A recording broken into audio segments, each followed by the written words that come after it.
And as you hear now, you heard today, the majority of our cases unsolved. And the majority of the parents' cases remain unsolved.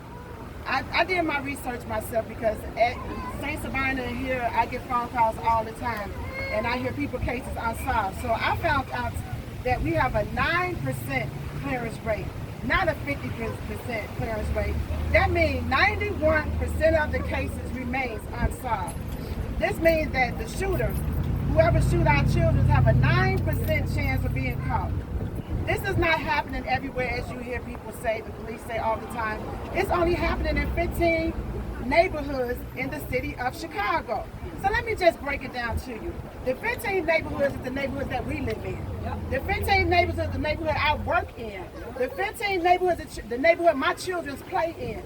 So the neighborhoods, I'm going to break it down to you, is Inglewood. Inglewood, as of July 1st, all these days is as of July 1st. And these days, unfortunately, are higher than that. Had 107 people shot.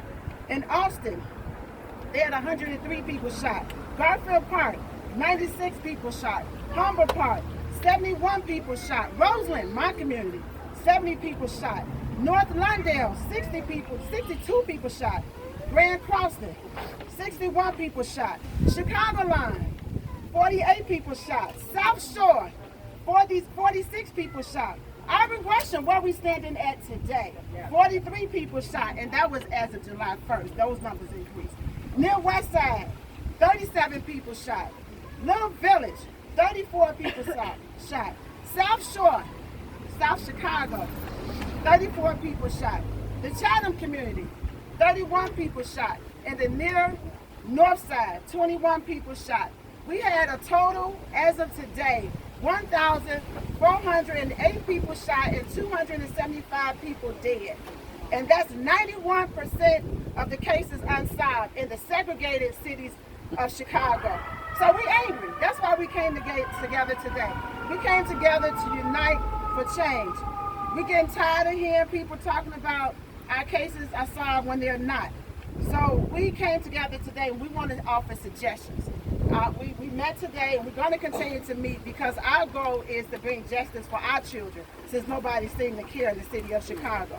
We are demanding that one thing we're demanding, that all unsolved cases be top priority in the city of Chicago. We say all of our unsolved cases be top priority in the city of Chicago. The second thing we want to do, we want the city to invest in to display unsolved collages across the city of Chicago, just like they used to do on the back of the milk carton when people was missing.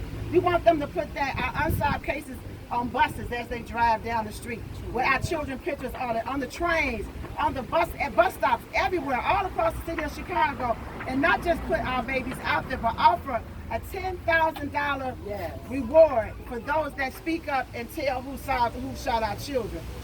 The third thing we want the detectives to give us liaisons. Not just one. We need a liaison on the south side of Chicago, liaisons on the west side of Chicago, liaisons on the north side of Chicago, and liaisons that speak on our behalf on the east side of Chicago. So we need those liaisons to speak for us because we're tired of calling our detectives, some of them not getting answers, people not calling us back, they on vacation, all kinds of excuses. And not only that, we're not trying to go at the police department, don't get us wrong, because our goal is to collaborate with Superintendent Eddie Johnson. So we understand, we hear that they cannot solve these cases. They're struggling in the black and brown community to solve the cases. So what we decided to do is, last year, Purpose Over Pain, we went out into the community with the detectives to solve our cases, but it wasn't enough of us. So we're going to unite together and go out into the communities with the detectives to solve our cases because we need justice for our children and we care about our children. And we want one more thing. We want them to implement. Realistic community protection. A realistic community protection plan.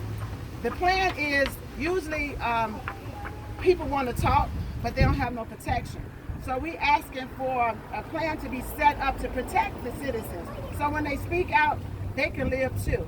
So I wanted to the parents, we're gonna have parents that speak, but to the parents that's been doing this for a while, we gotta stay encouraged and stay prayerful because justice is gonna one day come for us. For my case, for Terrell, for yours, Nasra, and all of us who walk the streets trying to solve our cases at women. Those that's not going to come to the mic, but we're gonna continue to be prayerful because change is gonna come. So what I want to do is, I have a couple parents that I don't think you said that.